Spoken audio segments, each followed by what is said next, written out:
Gee, there are many ways to catch a shrimp. There's also many ways to play guitar chords. Let's focus on G. I'm Irene. Let's play.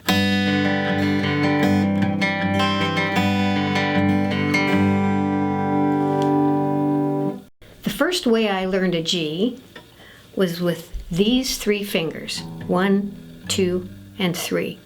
In fact, you'll see that a lot of people learn the G chord that way. It makes a lot of sense. It's your first three fingers. It's easy to remember. But there are different ways to play a G.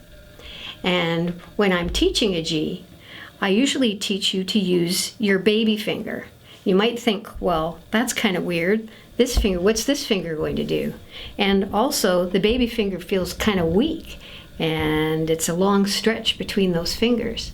But there's a practical reason for playing G that way, and that is that in the beginning, especially when you're first learning to play, a G or a baby finger doesn't have as much use. You don't use it very much for any chords because most of the chords you play have just three fingers.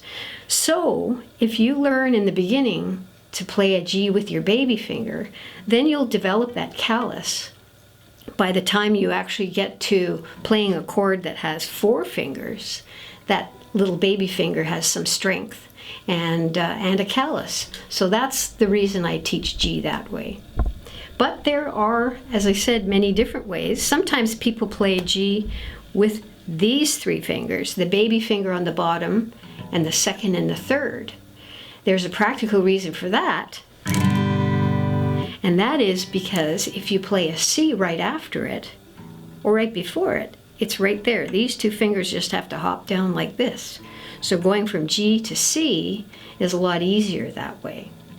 Now I've also seen people playing a G with their thumb up here and their baby finger down, or third finger down here. The only problem I have with that, okay, more than one problem, is the fact that G is one of those rare chords in the beginning that you can play all the strings. And if you're doing it with your thumb, you have to mute the fifth string.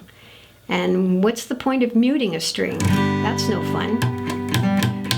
So it takes a little getting used to getting out of that habit of playing G that way, but I would recommend you using these two fingers instead. There is one last thing that people often do when they're playing a G, and that is to play with these two fingers on the bottom. Now, technically, that is a G add 5. I just want you to know that. It sounds full, but it has an extra note in it that really isn't part of G in the same way. However, if you like the sound of your G that way, of course, you can also play a G add 5 and a C add 9 or C9 together. So you've probably heard that combination of chords in guitar playing too.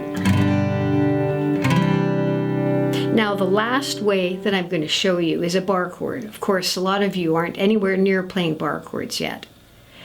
But a bar chord G is barred on the 3rd fret with these three fingers playing an E shape.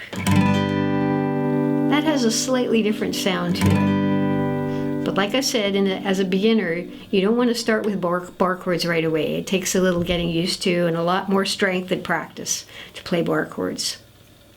I hope this helped you on your guitar playing journey. Let me know if you have any comments. Please like and share this video, and you could really help out if you subscribe to get all my latest videos. Thanks, and keep on playing.